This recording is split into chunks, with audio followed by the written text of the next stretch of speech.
మొదటి మాట, వీరేమి చేయుచున్నారు వీరు ఎరుగురు కనుక వీరిని.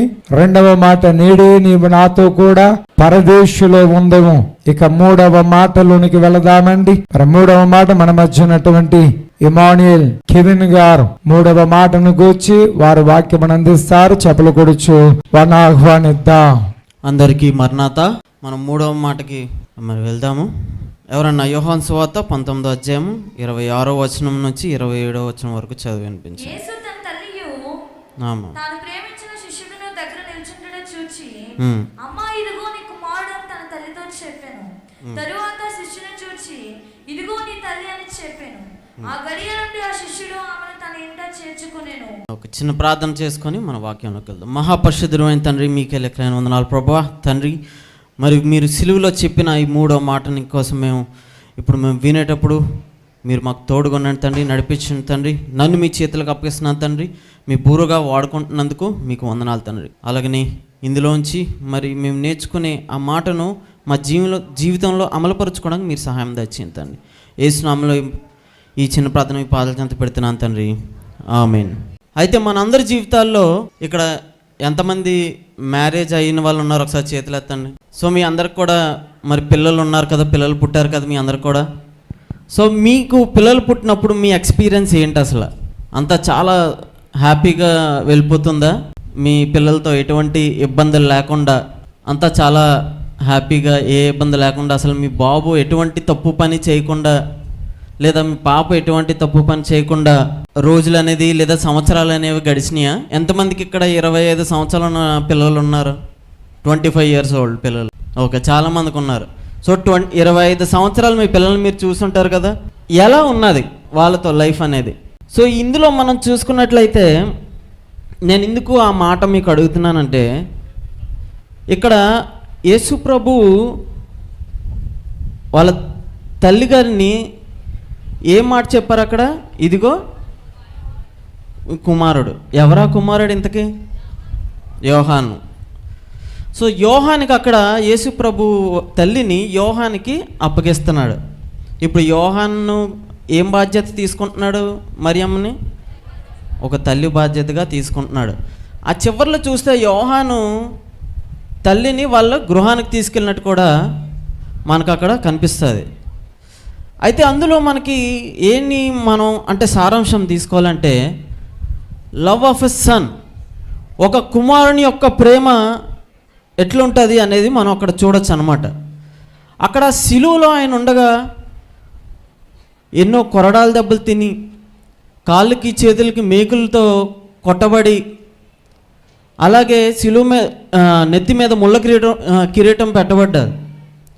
ఆ సిచ్యువేషన్లో, ఆ పొజిషన్లో కూడా అక్కడ ఆయన రెస్పాన్సిబిలిటీని ఆయన వదిలిపెట్టలేదు. ఒక కొడుకుగా యేసుప్రభు బాధ్యతని సిలువ మీద కూడా అంత పెయిన్లో కూడా విడిచిపెట్టలేదు. కొరడా దెబ్బలు ఎన్నమ్మా చెప్పండి, ఎంతమందికి ఎవరికి తెలుసా? సో ఒక్కొక్క కొరడా దెబ్బకంట ఇంచుమించు 200 గ్రాములు మాంసం ఊడొచ్చేసేదంట.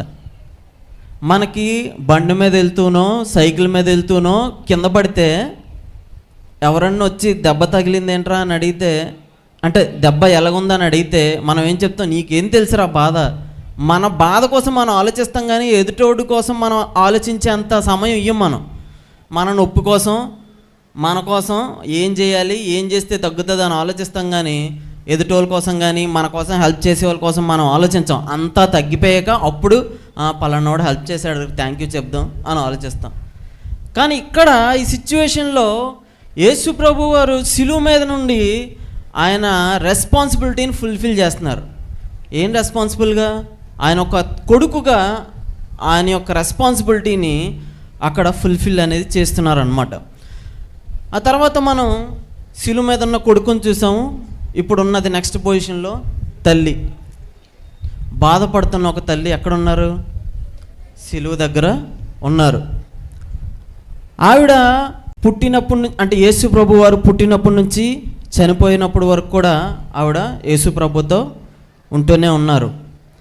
యేసు ప్రభు పుట్టినప్పుడు 30 సంవత్సరాల ముందనే సీమోను అనే అతను ఒక ప్రవచనం చేస్తాడు.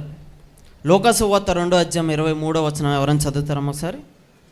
లూకా సువార్త 23:35. ప్రజలు నిలువబడి చూచుచుండిరి. అధికారులను వీడు ఇతరులను రక్షించెను. వీడు దేవుడు ఏర్పరచుకున్న క్రీస్తు అయినేడలా తను తాను రక్షించుకున్నను అపహసించిరి. అంతటి సైనికులు ఆయన ఎదురుకు వచ్చి ఆయనను చిరకనిచ్చి, నీవు యూదుల రాజు అయితే నిన్ను నీవే రక్షించుకుని ఆయనను అపహసించిరి. ఇతడు యూదుల రాజుని పై విలాసము కూడా ఆయనకు పైగా వ్రాయబడెను. ఒకసారి లూకా సువార్త 2:35.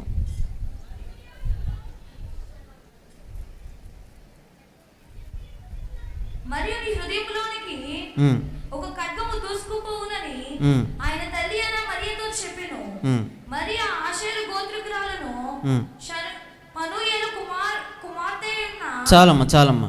అయితే అక్కడ మనం చూసినట్లయితే అక్కడ సీమోను అని అతను అక్కడ ఏం చెప్తాడు? మరియా నీ గుండెలోకి ఏమెళ్తుందమ్మా? ఒక ఖడ్గం దూసుకొని వెళ్తుందని 30 సంవత్సరాల క్రితం, అంటే యేసుప్రభు పుట్టినప్పుడు ఆ ప్రవచనం అనేది చెప్పారనమాట. ఒక ప్రాఫిట్ ఇలా కొన్ని సంవత్సరాల తర్వాత ఇది జరుగుతుంది అని. అక్కడ మరియమ్మకు తెలియకపోవచ్చు, ఏంటి ఈయన ఇలాంటి మాట అన్నారు, అసలు ఏంటిది, ఏం జరగబోతుంది అనేది ఆవిడకి తెలియదు. కానీ ఆయన సిలువలో ఉన్నప్పుడు అదేమైందండి? నెరవేర్చబడింది. ఏం జరిగింది అక్కడ? మరియమ్మ గుండెల్లో ఏం దిగబడింది? ఖడ్గము. సో అందుకే అక్కడ ఒక వేదనతో ఉండే తల్లి కూడా అక్కడ సిలువ దగ్గర ఉన్నదని మనం చూస్తున్నాం. సో మనకు అక్కడ యేసు ప్రభు ఇప్పుడు ఒక పొజిషన్లో సిలువ మీద ఉన్న యేసు ప్రభు కొడుకుగా, కిందన బాధపడుతున్న తల్లి మరియమ్మని మనం చూసాం. ఇప్పుడు మనం గమనించాల్సింది ఏంటంటే అక్కడ యేసు ప్రభు ఏం చెప్పారంటే ఇంగ్లీష్లో స్పెసిఫిక్గా ఉమెన్ బిహోల్డ్ యువర్ సన్ అంటే స్త్రీ. మనకు తెలుగులో ఏమనున్నది? యోహాను సువార్త 19:26.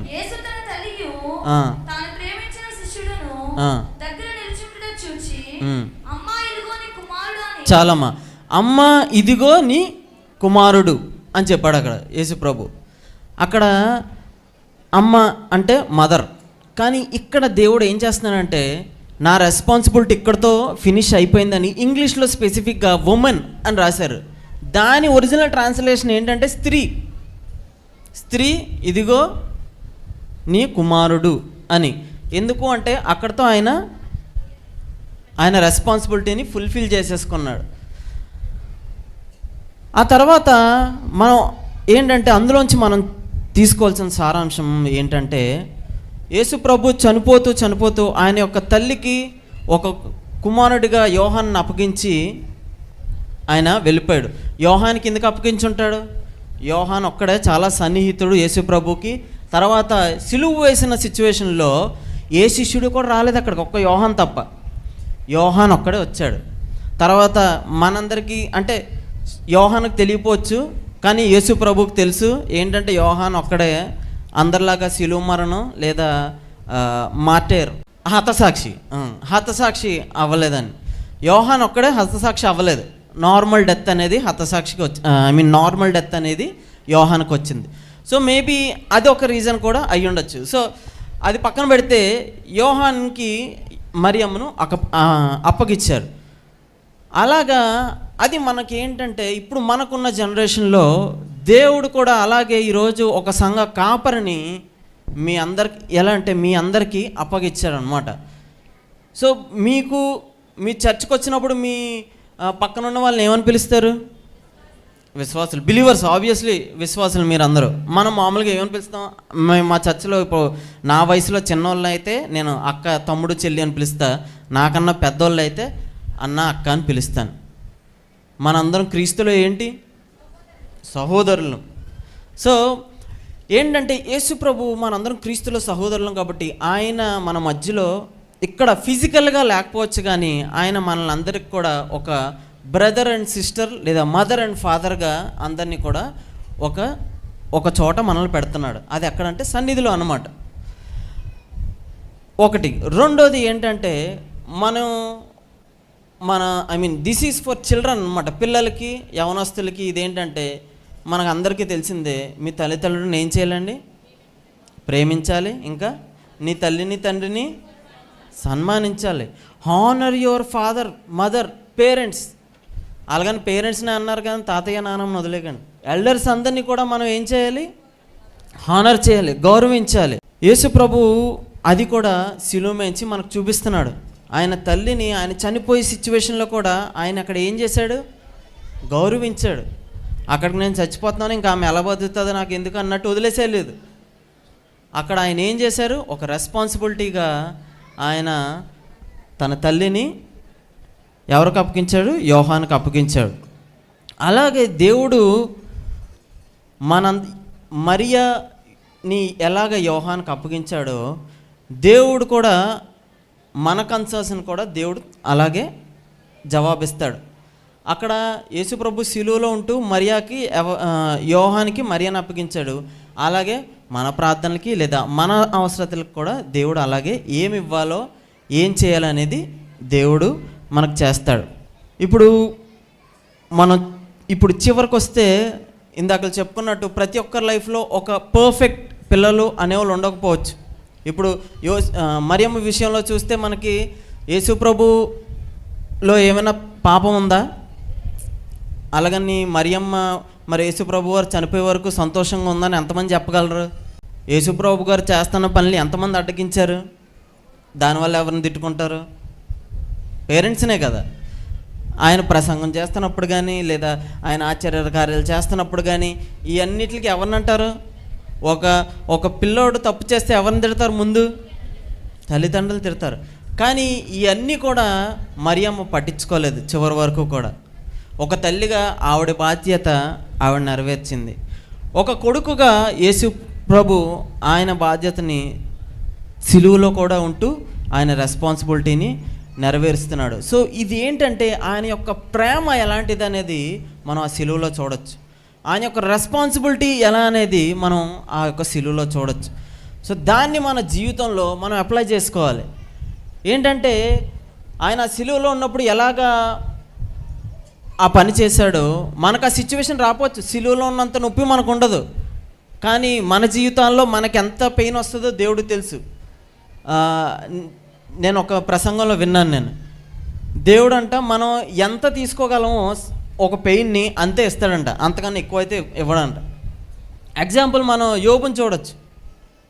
యోబు ఎంతవరకు టార్చర్ అనేది తీసుకోగలడో, ఎంతవరకు పెయిన్ భరించగలడో ఆ లెవెల్ వరకే యోబుకి అక్కడ పెయిన్ అనేది ఇచ్చాడు. కానీ తర్వాత ఏం చేశాడు దేవుడు? యోబుని దాన్ని రెట్టింపు ఆశీర్వాదం చేశాడనమాట. సో అలాగే మన జీవితాల్లో కూడా యేసు ప్రభు మనకి అన్నిట్లో రెట్టింపిస్తాడు. ఆయన సిలువలో ఉండి మరణిస్తూ ఒక రెస్పాన్సిబిలిటీగా మరియమ్మని ఎలాగా యోహానుకు అప్పగించాడో అలానే ఆయన ఇప్పుడు సిలువలోంచి లేవబడ్డారు. సో ఆయనకి మన జీవితం పట్ల మనందరి పట్ల కూడా రెస్పాన్సిబిలిటీగానే ఉంటారు. సో మనం చేసే ప్రతి ప్రార్థనకు లేదా మనకుండే ప్రతి విన్నపం కూడా అన్ని దేవుడు వాటికి జవాబిస్తాడు. సో ఎవరిని కూడా దేవుడు విడిచిపెట్టాడు. ఆయన యొక్క రెస్పాన్సిబిలిటీ సిలువలో ఉండగా ఒక తల్లిని ఎలా చూసుకున్నాడో మనల్ని కూడా దేవుడు అలాగే చూసుకుంటాడు. అదే రెస్పాన్సిబుల్గా దేవుడు మనల్ని కూడా చూసుకుంటాడు. దేవుడి వాక్యం దీవించును గాక. ఆమేన్. ఒకటి వాక్యమును అందించినటువంటి ఇమానుయేల్ కేబిన్ గారిని ప్రభు దీవించును గాక.